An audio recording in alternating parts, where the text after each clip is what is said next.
Hello and welcome to another late night talk. My guest this evening is L.L MacRae. Hi, hello, how are you? Hello, I'm good, thank you. How are you? Good, warm. This is British summer at the moment. For once, it's actually warm and Absolutely. not raining. So Makes a nice change. this is it. Normally we just talk about the weather and complain about it. It's one of our national hobbies, really, complaining about the weather. So as I like to do with all these sort of things, I go back to the beginning and talk about your kind of origin story. So what were you reading as a kid? What were you playing? What were you kind of digging into that inspired you to eventually come to where you are now? So were you reading a lot of fantasy growing up, or was it all sorts of stuff? So I kind of feel like a cheat author because I did not read a huge amount growing up. No, everyone did. It's fine. It's fine. You're not a cheat author. So I did read a little bit, but neither of my parents are big readers. Like my Mm, mum's read, I think, one book in her whole life. My dad, I can't ever remember him reading anything, like certainly not fiction, maybe mm. a non-fiction book because he worked in sales to help out with that, but it was never like we didn't have bookshelves or anything like that. Oh. So I, yeah, like that like like my to read pile. Let's don't look at it. Don't look absolutely, yeah. I have that at now. I do have that now. In the other it. room, like I Yeah. appreciate this is a blank background. But yeah, so I did read a little bit. What I read tended to be more like animal fantasy, so Watership Down, Yes. White Fang and Call of the Wild, Hmm. Firebringer. And one of my book's earliest memories of reading a book and being kind of absorbed by it and kind of, when you say lost in a book, that Mm. feeling specifically, was reading a book called Fire, Bed and Bone. I heard of that And before. it's more animal fantasy, but it's definitely more literary, so more like Watership Down than something like more anthropomorphized. Yes. And I believe like the opening just kind of grabbed me. I read it, I was probably 7 or 8 years old. And it was, I've written it down here because my memory is terrible. Um, but it was the wolves came down to the farm last night and spoke to me of freedom. And I just remember something in that that just stuck with me, that inspired me, that I want wolves to come to me and talk to me about freedom. Like, Yeah.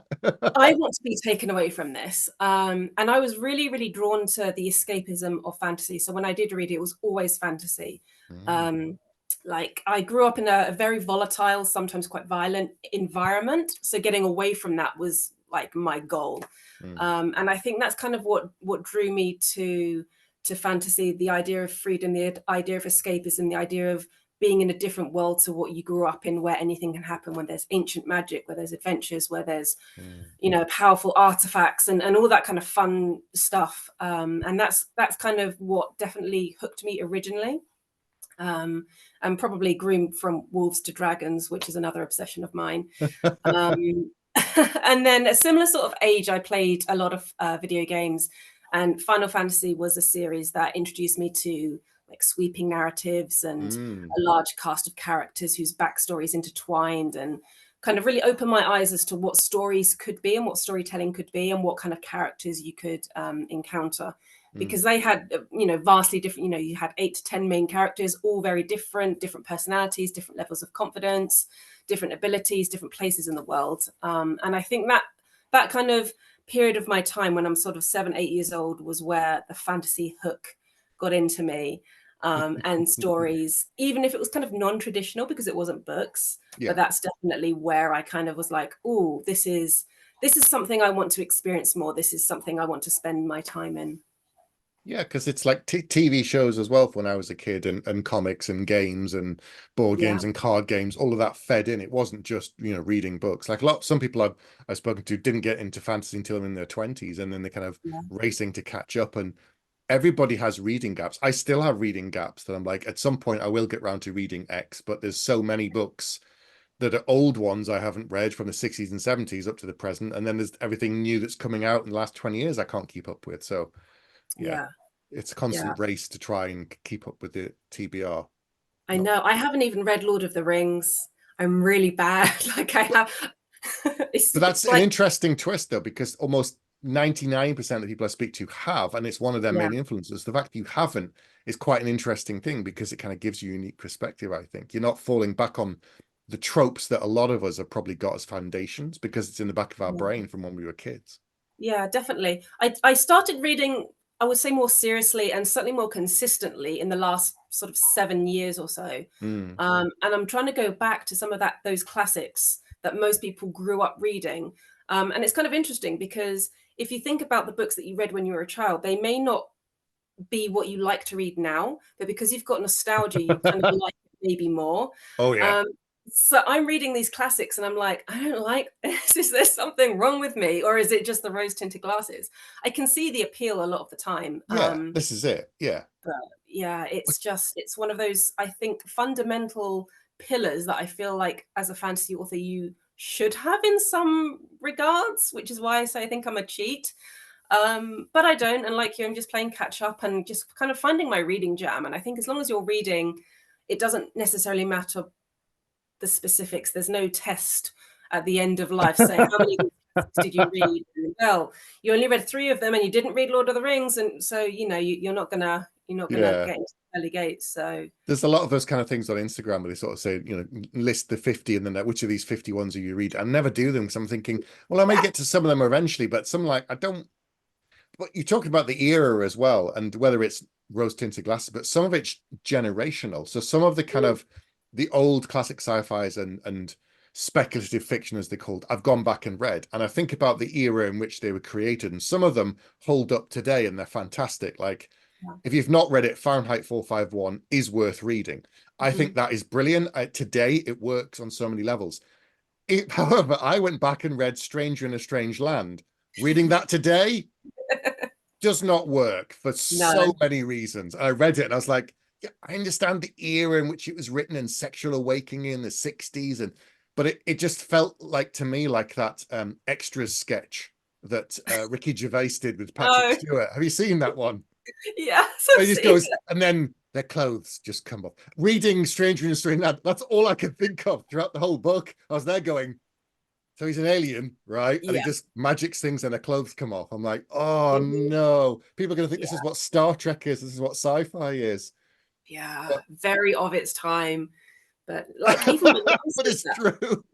No, but it's like I'm a fantasy author, right? So I say I write fantasy, and she's like, but not the sex kind of fantasy. And I'm like, no one would think that. Like nobody has that idea. Now you've put it into their head, and so I'm just like, whatever. it's but if I go back and look at say the Belgariad by David Eddings that Yeah, I read growing up, now when I look at them, I think today it would be classed as like middle grade, possibly even YA, because it yeah, is so it's so primitive, it's so simplistic. But reading it as a 40-something-year-old man, I'm like, yeah, I can understand why I liked it and what appealed to me, but it doesn't have the same resonance that it does now. But if I go back and read some of the Terry Buck Shannara novels yeah, or the David Gemmell books, they still echo for me today. I can pick up the text and I can say, oh, I wish they'd done more with the characters, and maybe the female characters don't have enough agency, and there's things like that. But the core of them still hold up. And yeah, going back through the decades, some just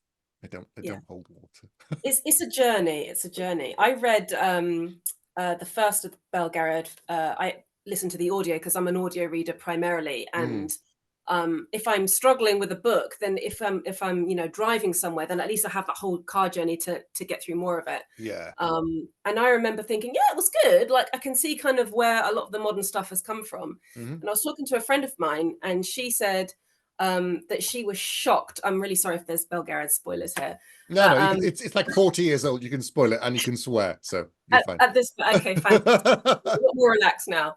Um, and I Fine. said it was so obvious that Aunt Pol was Polgara, and she's Yeah. like, I never knew that growing up, and I'm like, but it's the same name, it's the What? same description. Like, how can you like? It's so obvious and like predictable, and like you say, if it was to be released now, it probably would be marketed at a younger audience because it's kind of simplistic. But Mm, at the time, it's nothing really. I say nothing had been done like that, but there was less common yeah, books with those sort of tropes, I think. But for sure. yeah, Yeah. it's very weird, and I haven't read any more of them. I kind of bounced off it a little bit. Mm, I think like you say, the reading age and the kind of the predictability. And what I like these days is a lot more unpredictability. Like, I'm having the best time with a book if I don't know what's going to happen next. I love the creativity and like, give me crazy world building, give me crazy characters, give me crazy twists, rather than this is the farm boy. He's going to lose his father figure, and then he's going to get an old mentor, and then is very like by rote almost, which I understand is popular because it's familiar, but I think having gone back to it, I see less of the charm than maybe I would have if I'd read it when I was, 10, 12 years old, which is kind of a shame, but yeah. It's still, it forms part of my DNA. So I am always, people talk about inspirations, and I can sort of say, it was there when I was younger, but now it doesn't hold the same, weight. But things like Ursula Le Guin and Earthsea, while I've got the special hardbacks up there I got from Gollancz a while ago, they still hold water for me. I still like them for different reasons, probably as when I was a kid. The magic system is, today we'd call it a soft magic system, I guess, but there's something very special about it still, which is why I wanted to get them and read them again. So what were kind of some of the foundational ones for you then? If it wasn't Lord of the Rings and it wasn't, what were kind of the early books that you were like, this is something special, or like, maybe I'll read this 57 times because I have to? Yeah.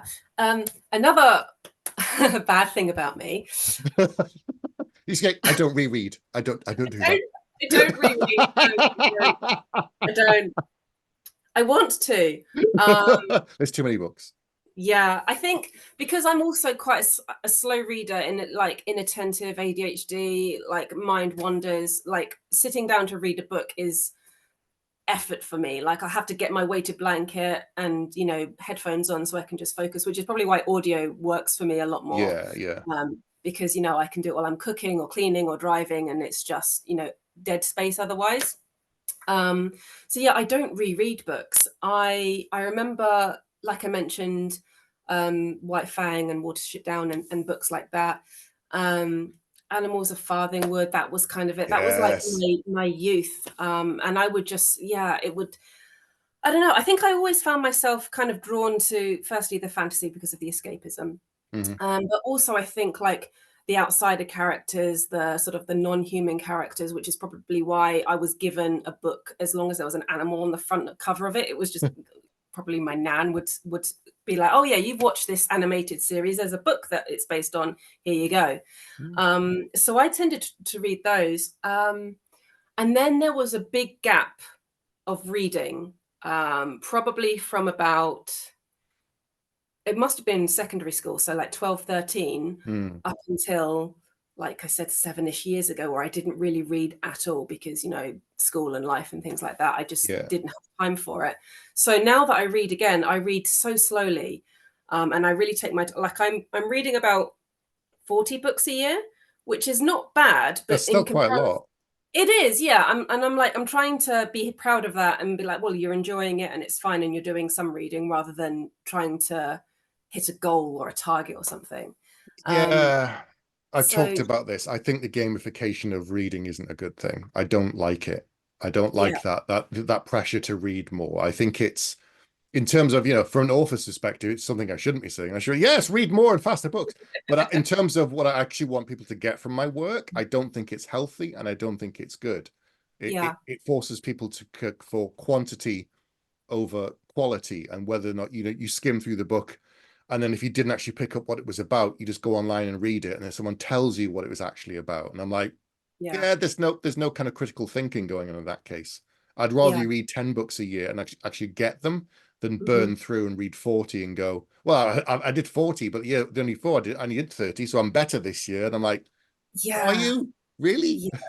It's a real slippery slope, I think. I like setting myself a rough goal of, I would like to read these books this year. And if, something else catches my eye, that's fine. Because I feel like if I don't do that, then I fall into the trap of not reading anything. And it's kind of the same with my own work. Like, I give myself deadlines so I have something to work towards, but not restrictive deadlines that I must be, or I'm a terrible person and I'm not a real author, I'm not a real reader, and all of those things. And like you said, like the TBR is never ending. In my opinion, a TBR is a beast that is your companion until death. It's never going to be conquered. It will just grow with you. And once you accept that, that's fine. It's not something to beat. So I try to be healthy and in terms of deadlines and targets and things like that as much as I can, because, you know, we're our own worst critics. We don't need that on top of it. Reading is supposed to be fun. It's not supposed to be a thing to achieve, you know? Well, I also think some authors, they lose their passion for reading, and particularly within the same genre, they don't. It's kind of say, if I'm working on a book, I can't read fantasy. It just feels too much like work, or I start to pick it apart, and I'm like, I feel quite sorry for those authors, because I can turn that part of my brain off, and I love fantasy, and I still get pleasure from reading it, and most of what I read is fantasy. So I'm like, if I couldn't do that anymore, that would be terrible. I'd feel so kind of cut off from Absolutely. the genre. Absolutely. I mean, like, we're readers first and foremost. Yeah. You know, that's why we write, because we've read things and we're like, oh, I am now inspired. I want to try it with my own characters and world and adventures. So I try to remember that. Reader first and foremost, fun first and foremost, and everything else is a bonus. Definitely. Yeah. So when did your love when did you start? Probably during the gap, I'm going to guess, of not reading, but when did you first think about writing your own stories? Yeah, no, you're right. It was during the gap. I wrote a bit of, you know, fan fiction here and there.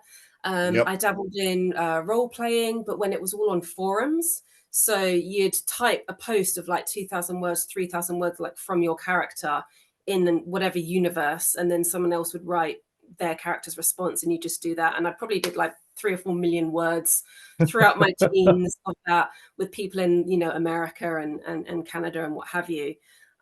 So I think even though I wasn't reading, the love was still there, but just kind of in a different form, if that makes sense. Yeah. Because I was reading all these other stories, even if they weren't like physical books. And then probably when I was about 15, 16, I kind of stepped into more original fiction.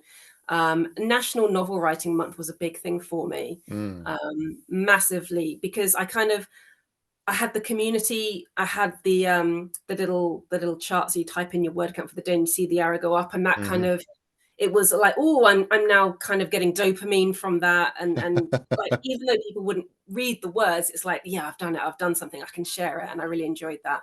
So I did Nano for a number of years, and the 50,000 words that I wrote for 2014 Nano, I actually went on to publish. That was my debut in 2017. So it really was like the trigger for actually turning it into, from a hobby to, you know, profession, which is still weird to say, but that's where we started. So yeah, it was just the teenage years. I think when you're studying, you need a creative outlet of some kind. I think it's good. And words have always been that for me. Like, I think better when I can jot things down. I can't spell a word unless I write it down. Trying to puzzle out plans and solutions, if I jot it down, then it gets like all of the chaos and kind of whirlwind of my mind out onto paper, and then I can kind of make some sense of that. I'm in my head so much, I need to get some of it out, otherwise I think I'd melt. Yeah, if someone says, you know, I could, if we're having an argument, give me 5 minutes, I'm like a great response, but I can't just come up with it off the top of my head. Yes. Give me a minute, hang on. That's what she said. Oh no, wait, she's gone. Wait, come back. So I can't do it. But yeah, writing it down, yeah, it's a lot easier for some reason. Honestly, I can't think unless I can visually see it. I struggled like with mental maths as a kid, because it was like the numbers would just fall out like a sieve. But as soon as I could jot it down, I'm like, yeah, I can do it. I'm not that stupid, actually. I can actually work. So yeah, braining and words. And I think during like college and uni was really when I started to try and, I guess, create my own stuff more consistently, and much more start to finish, rather than I'm just jotting down an idea or a scene or something. It's like, no, this is an actual book, you know, a proper story. And I think the fact that you started with Nano and then went on to finish it, because a lot of people don't. They'll do Nano and they think, oh, brilliant, and they'll burn through it in a month, and it's exhausting and it's draining and it's intense, and it's supposed to be. Yeah. But then they're like, well, I can't sustain it, and they drop off, and they say, "Oh, come back to it." And I know people. It's one of the reasons why I understand the benefits of a nano, but I also think it has a lot of negatives in that people think that's what being a writer is. And it's like, no, no, no. You do that, but spread it out, and then do it over like 6, 8, 9, 12 months. Yeah. And it's a lot harder slog, and it's a lot more difficult, and it is, more spaced out, and you are kind of still balancing other things, but do it once, right? Now do it again. Now do it 10 times over the next, however many years. Yeah. So I can see the appeal. I understand the community. I can see the kind of dopamine rush of writing toward targets, but it's that thing of how many people who actually finish Nano then go on to be like, right, I'm not going to do 50,000 next month. I'm going to do 10, and the next month 10, until they actually finish a book. And I wonder how many actually get there. Well, this is it. As an exercise, as a creative exercise, I think it's brilliant as long as you do approach it from that kind of mindset. I think that the hardest thing about being a writer, and I think the thing that you should strive for, is the consistency aspect, like you say, doing it month in, month out, regardless of how you feel, regardless of whether you've got ideas or not. Because almost anyone can just like vomit out a first draft or 10,000 words or 50,000 words or whatever it is. It's then what you do with it and how, like you said, whether you hit the burnout afterwards. Yeah. Because I was a copywriter as well. I'm sorry, I'm kind of jumping around a bit. No, it's fine. It's fine. But I was a copywriter for a number of years. And then I was also writing my fiction in evenings and weekends. Familiar. Why do we do this to ourselves? I worked in marketing for 25 years, and I worked only in the evenings. Never at work. No, never when you have it's bad, isn't it? Never. I don't work for them anymore, so it doesn't matter. Same. It's fine. But what I would tend to do was I would tend to do the vomit drafts just like quickly as possible, write fast, write 10,000 words in a day, in 4 hours even. And I'd be like, yeah, look at me, I'm an amazing writer, I can do this. But then you do hit the burnout.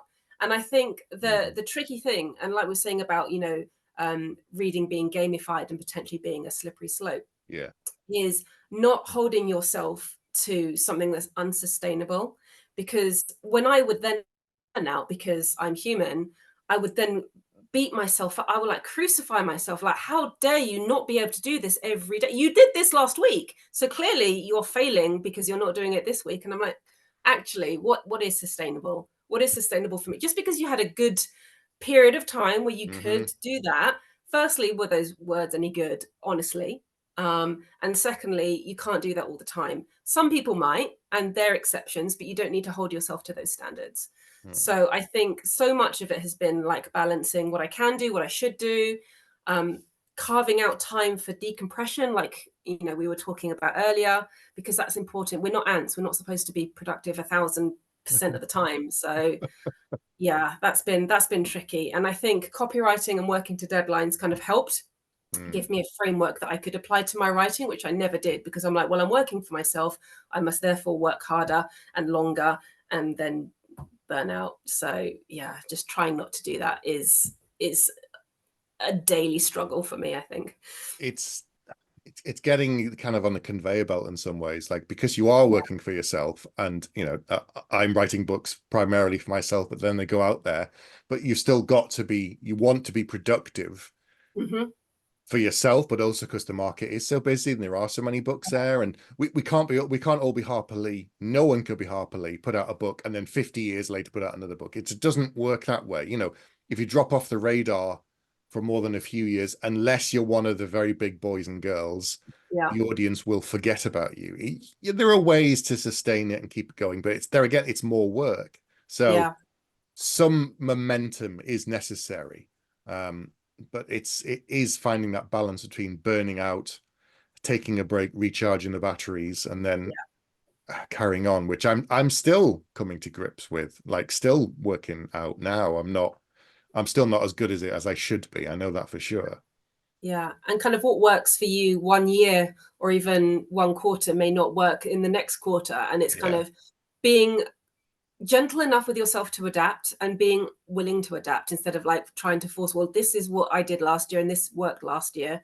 It's not working for whatever reason this year. So instead of like trying again and again and again, it's like, okay, well, let's maybe take a step back. Let's maybe listen to somebody else's advice. You know, we aren't robots as much as we would like to be. So how did it feel when you finished that first book? You know, you actually, you know, you've written the end and you sit back. How did you feel about that? I mean, that was good. That was great. I liked that because the end are, you know, two little words you don't think you're ever going to get to when you're kind of in the quagmire of like the second, third. And, you know, you're like, why am I doing this? I can't write. It's never going to come together, you know. So that was definitely a relief. Actually publishing and, you know, seeing people with it on their Kindles, that was the terrifying part. That was when I had like anxiety attacks and I was like, oh my God, people other than, you know, like my mum can read this. But yeah, like I find it so cyclical. I just go through, this is amazing, I can't wait to show everybody, let me send it to my betas, and then this is terrible, and all of the little problems that I hoped nobody would notice, people are noticing, and why am I doing this? And it's just I have the oh shit phase, I call. They get to like 30 to 50,000 words in, I go, this shit, I'm awful. Why am I doing this? I don't like this book. I don't like any of it. It's rubbish. Why are you doing this? And then I crawl past it over broken glass, and then I look back and go, well, it's not as bad as I thought it was. I kind of like that. I can fix that bit. Oh yeah. And after so many books, you think you'll get over it. You won't keep doing it. No, every single book I have. We are still creatures of habit. Yeah. And I like the last 10,000, 15,000 words of a book. That's when my biggest oh shit moment, I'm going to start calling it that now. That's when my biggest oh shit phase happens, when I'm like, I'm so close to the end and I know what I have to do to end it, but now I'm losing all motivation to get to that end. Like I start slow strong. down. You sort of slow down towards the end. Yeah. Yes. And it's like, but there's another shiny idea over here that I could just work on that a little bit.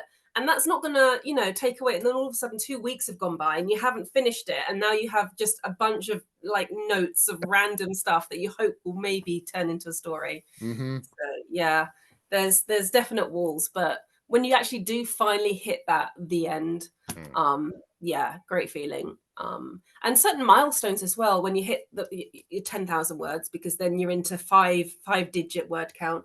And then because I write epic fantasy and I do this to myself, it's 100,000 and maybe 150,000. And then I'm like, why am I writing epic? I could have had 2 thrillers done by now if I was, you know, sensible.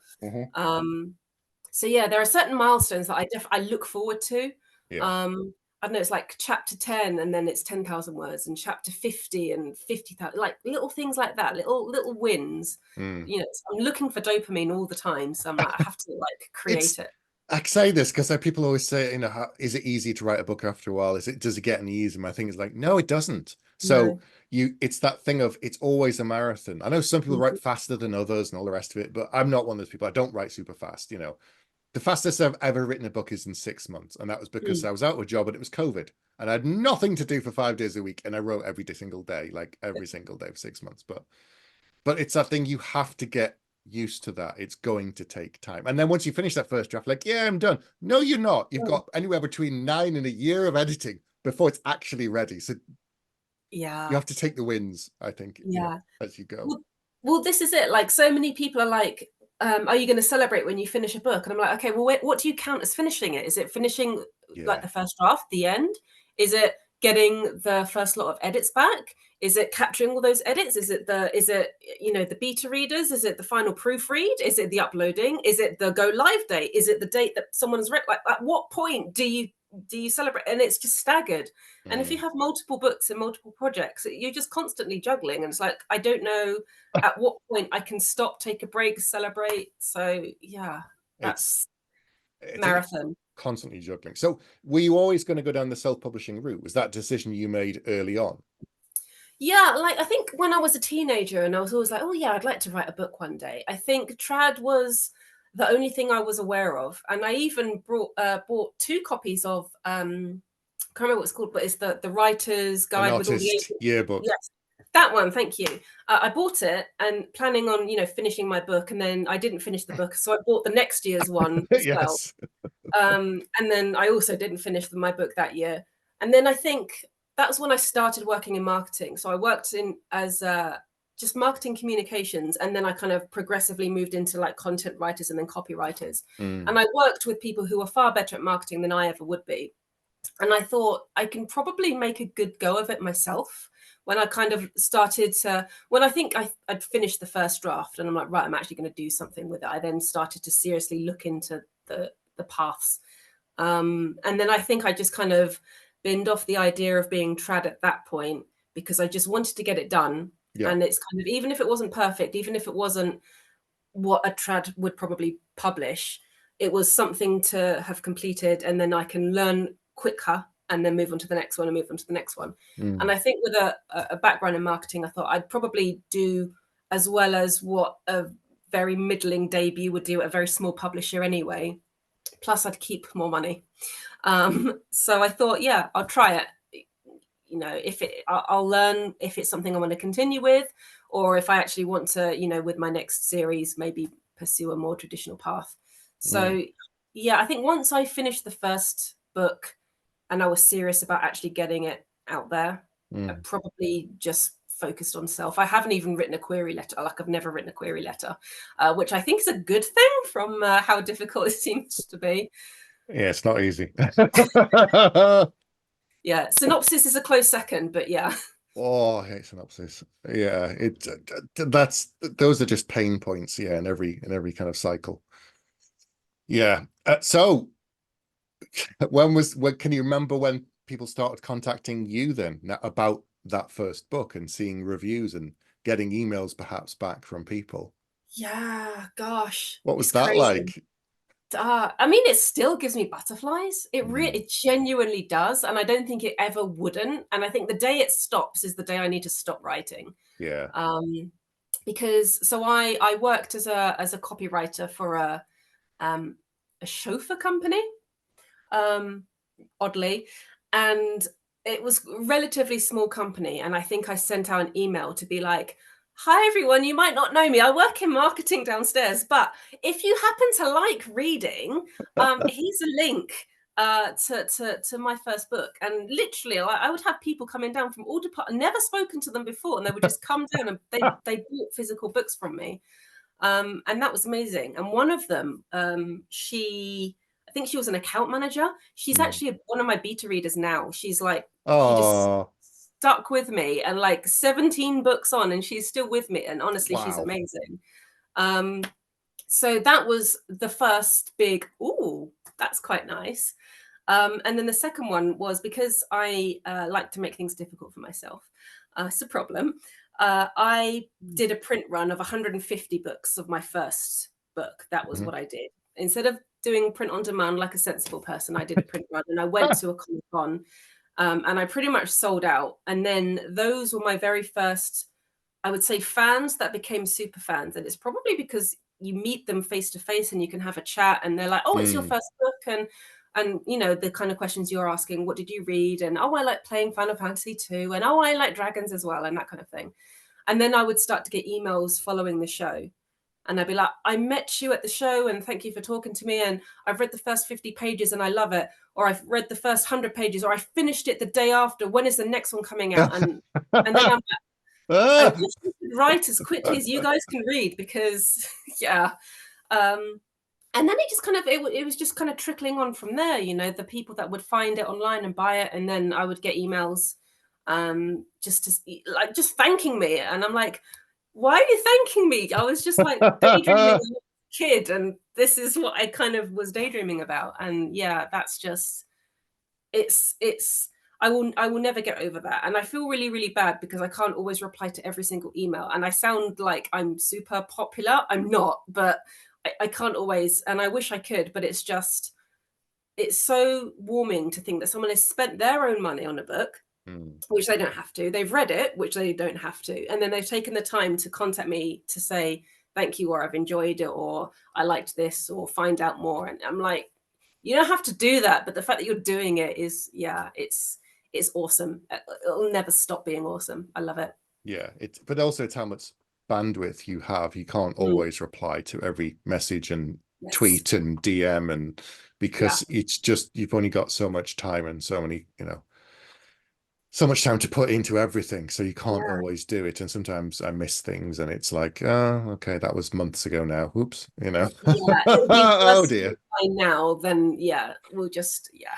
But I think a lot of people are very understanding of that, which helps. Like I have very few bad experiences. Hmm. I think I sometimes have a couple where people maybe assume too much friendliness that can make interactions a little bit. I'm trying to be very delicate with how I'm wording this. No, it's true, Um, because people, the how much we share of ourselves online versus who we actually are is difficult. People assume they know us because they interact with you on social media.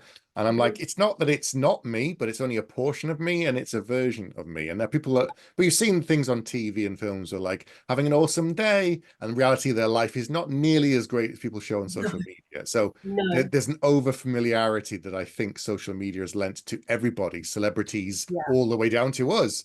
We yeah, read their books, they bought that, and they think therefore they know us. And you're like, yeah, I've never met you before. Who are we? Who are you? yeah. And it's like I go quite face blind very often. Like I do a lot of Comic Cons, and sometimes I'll talk to someone and they're like, "Oh, I bought your books last time I was here." I was like, "I'm really sorry, I had no idea." Or you spoke to me an hour ago. It's like, "I'm really, really sorry, I don't know you." They'll That one's tease a me. bit strange, an hour ago. Yeah, honestly, I'm a goldfish. I'm terrible. It's so bad. I genuinely don't know how I function most days, to be honest. Um, or they'll come up to me and be like, "Oh my god, I met you, and I've read your book." And when you have multiple books, I don't want to say which one. I'm just like, "Thank you very much. I hope you enjoyed it." Keep it very vague because they know the book that they're talking about. They know the character, Mhm. and I'm like, I have no idea. I don't know. But thank you. Um, so yeah, there's a definite, like you say, it's a balance. You want to have like a nicely curated social media, so you are a person and people see you as a person and not just a name on Yeah. the book. But then there's, like you said, that balance of over familiarity that can sometimes happen more often than maybe we'd like. Um, Yeah, yeah. it's not good. So with that first book, was it always the plan to be, to turn it into a series? And had you planned any of this before when you were working on Oh, it? Was it like, okay, now that I've written this first one, how do I make this into a series? yeah, that was pretty much it. I Okay. like when I self-published the debut, I very much I didn't know what I didn't know, and it was very Yeah. much blundering through the dark. I formatted it in Word, and like the print was not that good, and like it was kind of I want to get it out there, and I made all of the mistakes that you warn authors these days not to do. Yeah. So I very much didn't know what I was doing. But then when the feedback started coming through and people really liked it and were asking about a book too, I then kind of sat back and I was like, oh, people are seeing something in this very, very rough debut novel, and they're asking for more. So I then had to kind of sit down and plan out where the series was going to go because I just wanted to, write a book. It's a tick off my bucket list. Hmm. Um, so I do say that the second book of that series is the hardest book I've written because it was never meant to be. There were open threads, Mm. but I hadn't planned it in the same way that I would plan now. So I very much struggled with that, and I kind of had to sit down and work out where I wanted to take certain characters and expand it. And I find sequels quite difficult to write generally because you want to raise the bar from the book one, you want to expand it, you want to give people more of what they liked, but then grow it. And that's something that is almost harder than book one because with a book one, it's like, yeah, these are the cool ideas I want to go with, and you don't need to think about the next step necessarily. Mm. So yeah, it was a struggle, but I think once I kind of got my plotting sorted, book 3 and 4 were far easier. I knew what I was doing, and I had some experience with the process. I had a beta reader team by that point, which helped. I had a consistent editor by that point, which helped. Hmm. Uh, I knew what I was doing a little bit more, which helped. So yeah, every book has been a learning, and I'm one of these people that I like to have my ducks in a row before I do something, but Right. occasionally just taking a leap of faith can be good because then it just gets the ball rolling, and then you're forced to make the best of it, and then you get to enjoy it for longer than maybe you would have if you'd waited. Yeah. This is it. You're a planner as well, aren't you? Up to a point of like, Yeah. in terms of how much do you do? Because I say that planning and pantsing, it's a spectrum. It's not a switch. People seem to think it's one. And I'm like, it's not. Even people I know who are complete pantsers, they have some kind of a plan in their head. And I'm the other end. I plan mostly, but I don't plan everything. So when I sit down, I don't always know how I get from A to B, but I know A and B are, and I go, oh, and in the moment, it's just, whereabouts are you on the kind of planning end?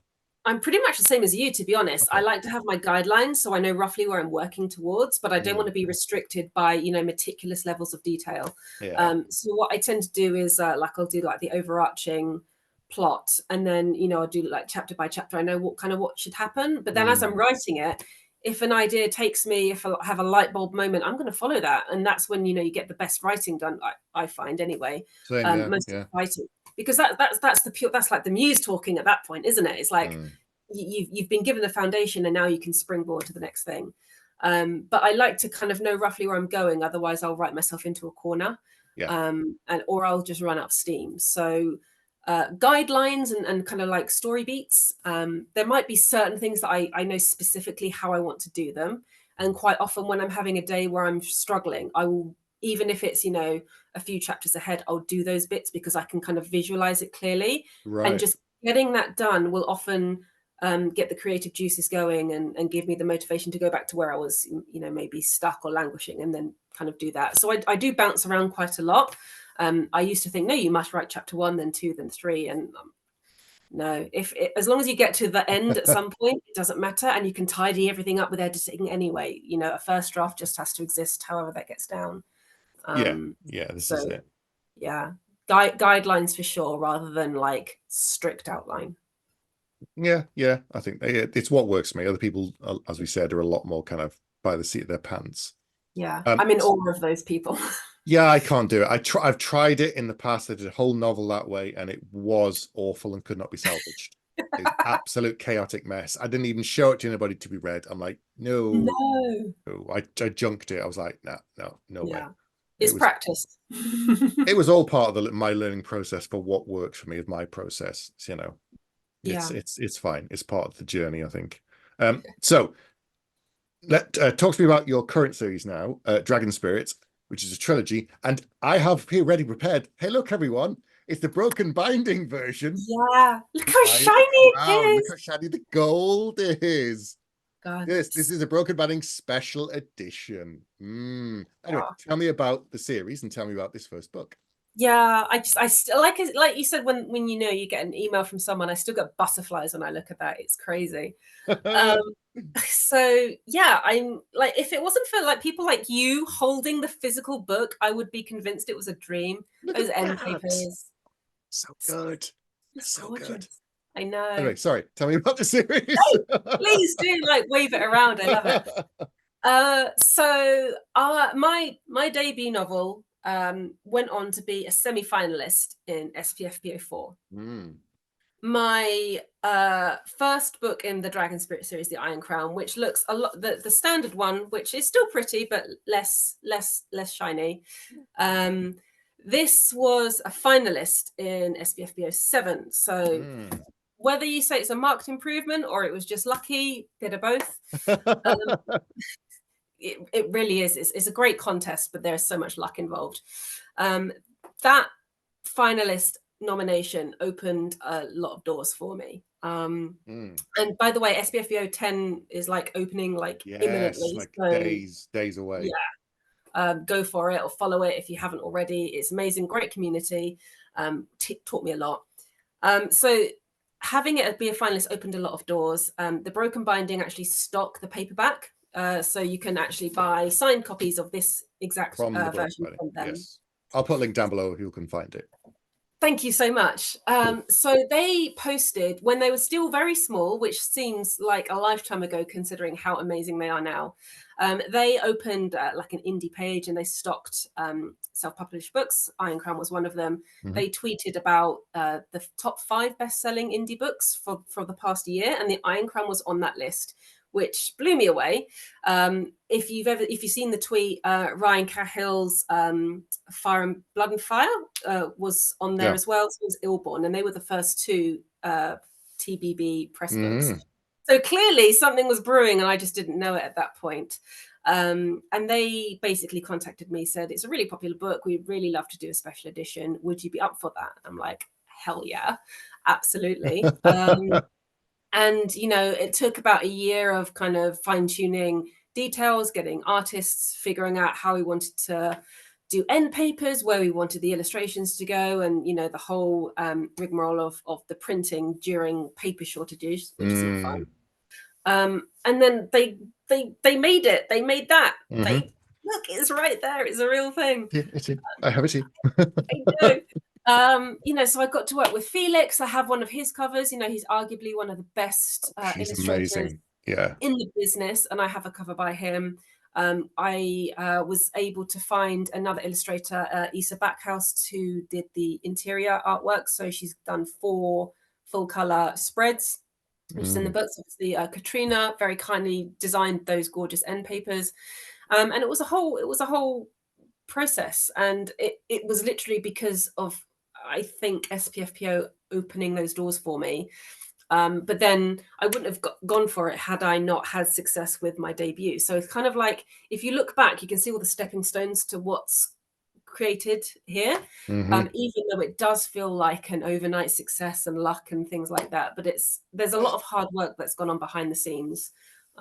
They say John Gwynne was an overnight success, and people start discovering Malice. I'm like, people talking about it about 4 or 5 years ago, and I'm like, Malice came out in 2013.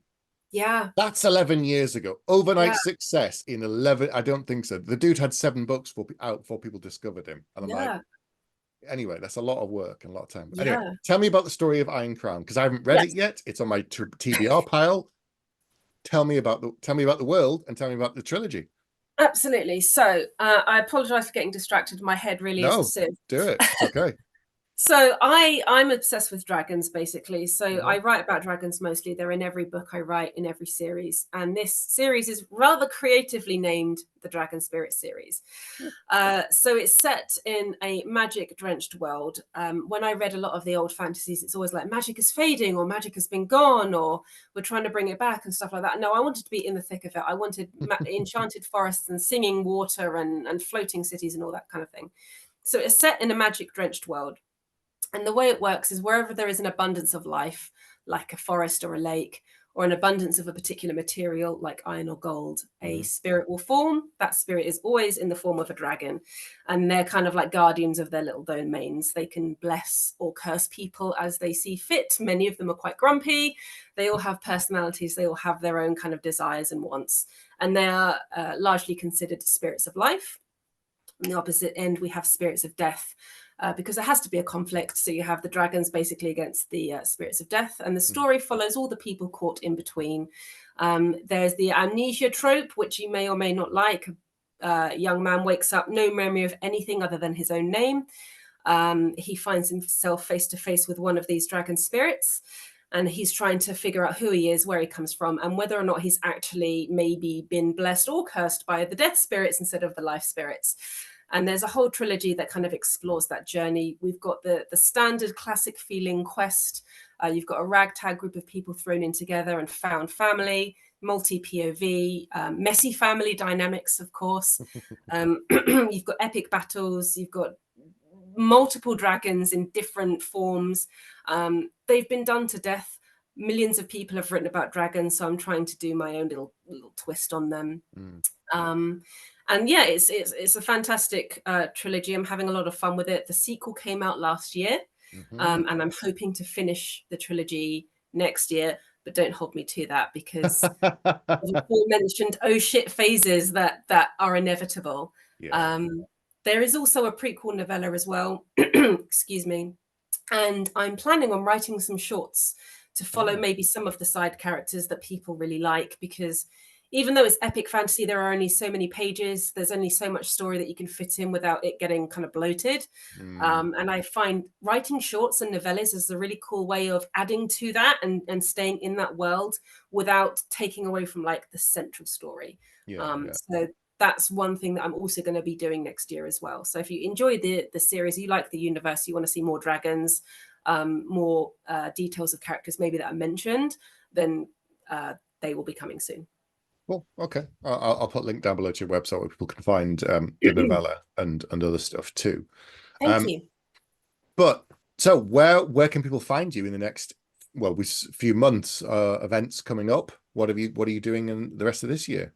Yeah, so I have a ticket to Worldcon, which is up in Glasgow, Scotland. That's going to be amazing. I'm up there for the entirety of the time. So if you're heading up, if you're an author reader, that would be wonderful to say hi and grab a cup of tea, because I'm not really much of a drinker. I know there's going to be a bar where several authors are going to be having fun. We'll be propping it up most of the weekend. Yeah, I can imagine. It's probably the best way to get through it and keep the energy levels up. I also sell at Comic Cons up and down the country. I have an events page on my website where you can see them as I confirm them. I'll upload them. But I've just done Liverpool. I'm hoping to do Liverpool again at the end of the year. MCM in London and Birmingham, two really big ones. Guildford. I'm trying to get up into Edinburgh as well. Apparently Edinburgh is amazing. And if I don't get into Edinburgh, then Worldcon is actually going to be the first time I've ever been to Scotland, which feels really bad as a fantasy author, because that's like my place with the mountains and the castles and everything and all the lakes. So I'll be attending various Comic Cons throughout the year. And otherwise, I can be found online, lurking in various Discords. I'm on Twitter. I refuse to call it X. It's Twitter, yeah. It's still It is Twitter. I'm on Instagram. I do post behind the scenes pics and vids of, selling at Comic Cons and kind of behind the scenes of being an indie author. Sometimes I do pack an order with me and that kind of thing. If you enjoy food, I'm a big foodie and I do post. Your cakes look so good. I've such a sweet tooth, and I watch your post and I'm like, could you post one to me? Will it survive? I know. Funnily enough, I get quite a lot of DMs being like, this please. You start a cake business on the side. People are like, I would love to do that, like fantasy themed, like sweet treats and bakes. Coffee and books in the same place. Yeah, that would be amazing. Cakes, coffee and books. Absolutely. That's like the perfect trifecta. And I'm also on Goodreads as well. I do read books as well. I'm finding my reading jam more and more. I'm dipping into sci-fi a little bit. So always open to recommendations, always open to other indie readers, other indie authors and books. So yeah, you can find me on most places, just not the TikTok, because I'm not young enough for it. And I refuse to learn another doom scrolling, time sinking social media.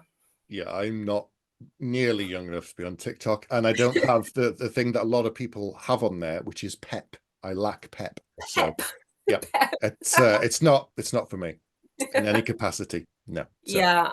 I'm trying to accept the fact that I'm now old, and I'm just yeah. I live under a rock. It feels like when I see some of these book talks and TikToks that come out, I'm like, it's not me. It's not me. I'm not going to try and be something I'm not. So it's fine. It's fine. I'm happy with people to enjoy TikTok without me, So yes. Right. I will see you in Glasgow. Yes. But we'll say goodnight to everybody else who's watching, and I'll put links down where people can find you. And we'll see, hopefully, some of you in Glasgow in August, in a few months' time. Going to be awesome. Thank you. All right. Good night, everyone.